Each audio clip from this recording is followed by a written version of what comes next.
Hallo liebe Zuschauer, ja, bei mir sind 10 Jahre fast um und mein Reisepass, den ich damals in Deutschland beantragt habe, läuft demnächst aus. Und wir wissen ja, für Anträge zu stellen hier in Thailand muss der Pass mindestens ein halbes Jahr noch gültig sein. Und daher, wo ich ja jetzt gerade in Radiong bin, also nicht so weit weg von Bangkok, habe ich mich entschlossen, in Bangkok meinen Reisepass zu beantragen.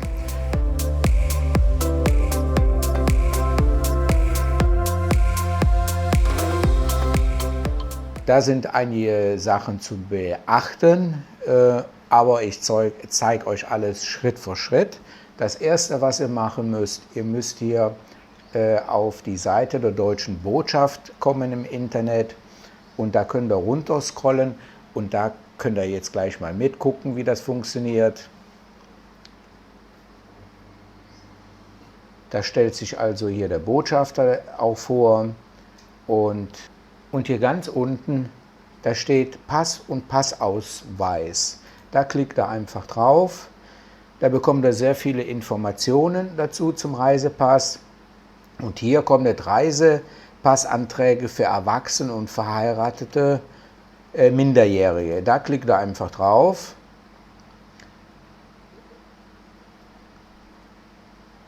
Und dann kommt allgemeine Hinweise, das solltet ihr euch durchlesen, Passgebühren, Abholung des Passes, vorzulegende Dokumente. Und da gehe ich jetzt gleich mal drauf ein. Und ich klicke auf allgemeine Hinweise. Ja, die allgemeinen Hinweise, die solltet ihr euch schon durchlesen, die sind sehr interessant. Aber was ja wichtig war für mich ist, vorzulegende Unterlagen.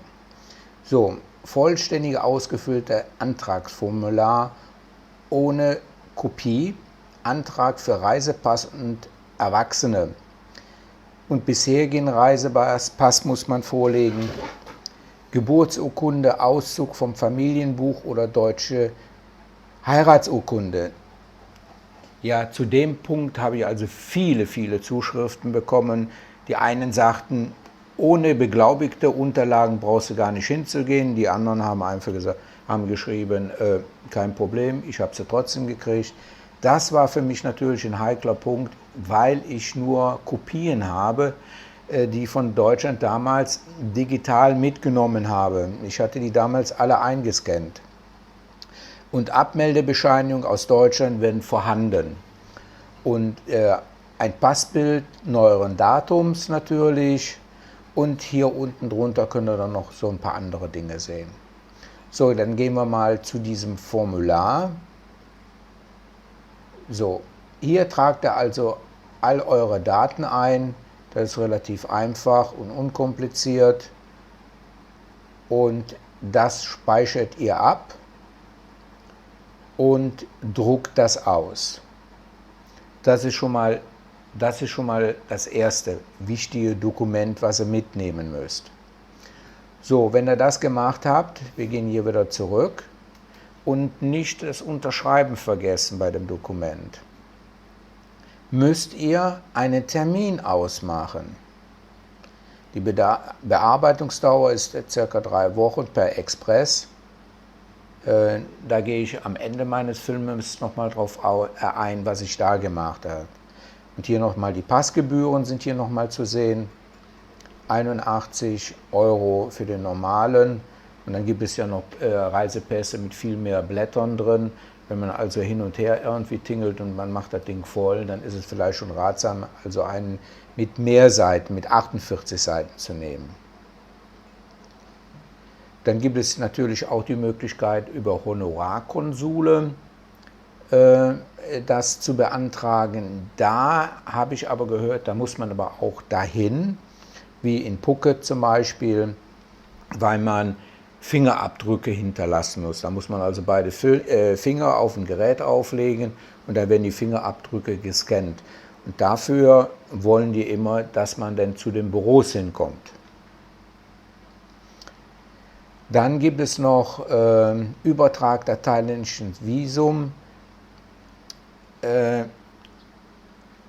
Mir wurde hier suggeriert, und ich kann das auch so verstehen, dass man einen Zusatzschreiben bekommt. Ich meine, 35 € hat das zusätzlich gekostet für die Immigration, dass man einen neuen Pass hat, weil man ja bei der Immigration mit der Passnummer registriert ist. Und die müssen das dann umschreiben.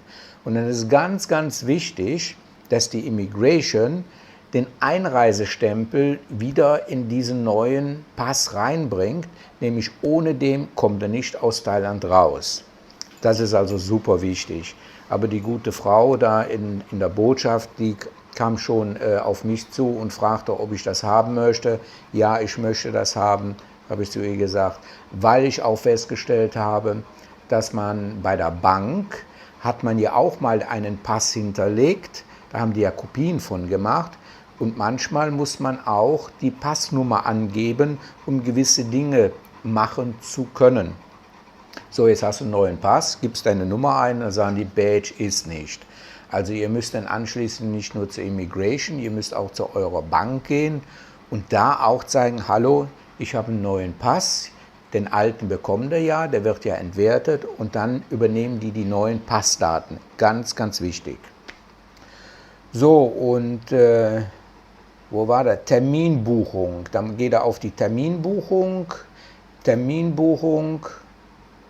So, und dann kann man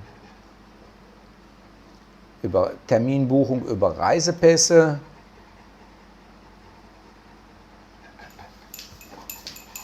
Wenn er da so ein Gehäschele hört, das ist mein Hund.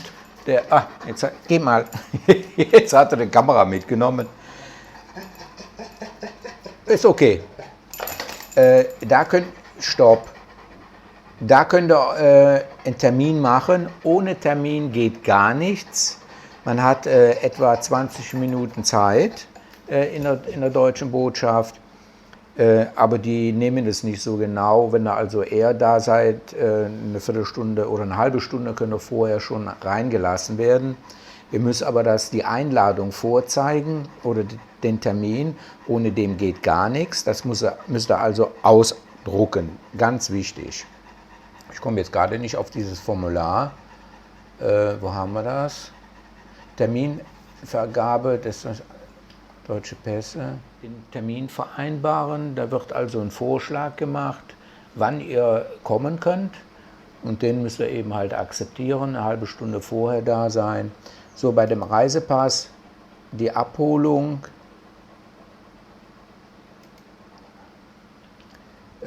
ist, ich glaube, donnerstags und freitags.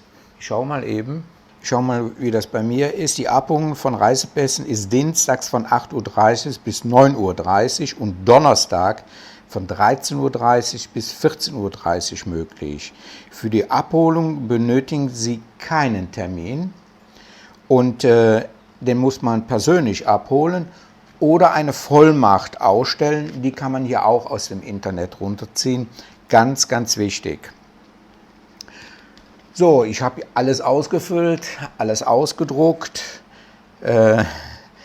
Passbild schon dabei gehabt, was ich vergessen hatte, eine Kopie vom alten Pass, der muss unterschrieben werden. Ja, und dann bin ich zur Deutschen Botschaft gegangen. Ja, bei der Deutschen Botschaft, das ist ein Hochsicherheitstrakt, will ich mal so sagen, also überall Panzerglas, die sind aber sehr freundlich, muss ich sagen, und korrekt. Die Handys werden einem abgenommen, die müssen ausgeschaltet sein. Dann bekommt er auch eine Nummer, wo die Handys wieder zu finden sind. Die gibt man dann ab, dann bekommt man ja wieder das Handy. Aber fotografieren und filmen ist absolut verboten. Geht wahrscheinlich darum, dass man die Sicherheitseinrichtungen nicht filmt und dadurch vielleicht jemand animiert wird, irgendwann was Böses zu tun. Wenn man da reinkommt, da hat man die Möglichkeit, Passbilder noch zu machen. Und ich rate dazu, doch die Passbilder zu machen, weil die wirklich korrekt sind. Die Passbilder, die man also hier in Thailand bekommt, die sind nicht nach Standard, europäischen Standard, kann man also vergessen. Und wie gesagt, ich hatte in dem Fall, da wurde ich dann wieder zurückgewiesen, vergessen, eine Kopie von der ersten Seite zu machen, eine Innenseite von meinem Reisepass. Das war es dann eigentlich. So, dann lasst euch mal überraschen, wie es in Bangkok gewesen ist. Und wir sehen uns am Ende vom Video. Ja, ich stehe jetzt hier vor der deutschen Botschaft. Ich habe meine Papiere dabei. Es geht ja darum, dass ich den neuen Reisepass beantrage.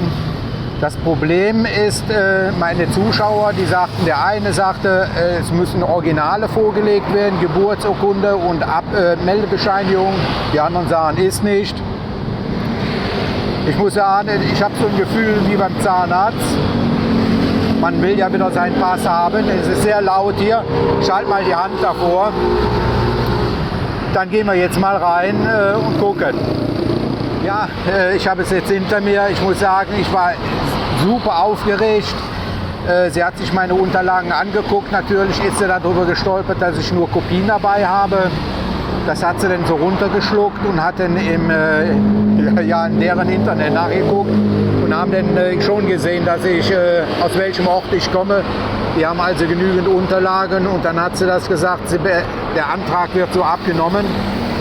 Aber das Passbild ist nicht akzeptiert worden, was ich hier machen ließ. Also braucht er keine Angst zu haben. Wenn er nach hier kommt zur deutschen Botschaft, da ist auch eine Passstelle für Passfotos und auch brauchte sie eine Kopie von der ersten Seite des Reisepasses. Ja, was war sonst noch? Ich muss sagen, sie waren super nett. Die Frau, da war eine Thailänderin, die sprach auch ein gutes Deutsch, da braucht er auch keine Angst zu haben. Normalerweise ist die Abholzeit bis zu 6 Wochen. Das konnte ich natürlich so nicht, was heißt akzeptieren. Boah, ist das laut hier. Mit einem Sonderpreis, ich glaube von 35 € war das, konnte ich eben halt, oder kann ich den Pass jetzt in 3 Wochen abholen. Ich bin froh, dass ich es hinter mir habe und dass es abgenommen hat. Und habe hier meine Abholbescheinigung. Und per E-Mail werde ich dann informiert, wenn der Pass fertig ist. Hier steht auch die Uhrzeit drin, da braucht man also keinen Termin mehr. Das war's und ich hoffe, dass ich jetzt, und da gehe ich ganz sicher von aus, dass ich in 3 Wochen meinen neuen Reisepass habe. Ich bin jetzt wieder hier zu Hause in meinem Bungalow in Rayong und das waren fast 3 Stunden. Also ich werde es so machen, wenn ich von hier aus nach Samui fahre, dass ich meinen Pass abhole. Ich bekomme ja einen Termin und den Termin werde ich dann beantworten, dass ich den zu einem bestimmten Termin auch abholen werde. Und ich bin glücklich, dass es so alles super gelaufen ist, also auch ohne beglaubigte Unterlagen geht es, weil die guten Leute ja Zugang haben zum Beamten-Internet in Deutschland und die gute Frau konnte mir genau sagen, wo ich gewohnt habe. Da waren damals Ortszusammenschlüsse und die wusste ganz genau, dass das Badenberg, wo ich geboren bin, das ist ein kleines Dörfchen gewesen, dass es jetzt integriert worden ist in die Stadt Würseln. Das hat sie also über Internet schon rausgekriegt und konnte dann auch sagen, ja, das bin ich mit der Geburtsurkunde. Und daraufhin ist dieser Antrag bewilligt worden. So, das war's. So bekommt man einen Reisepass in Thailand. Tschüss.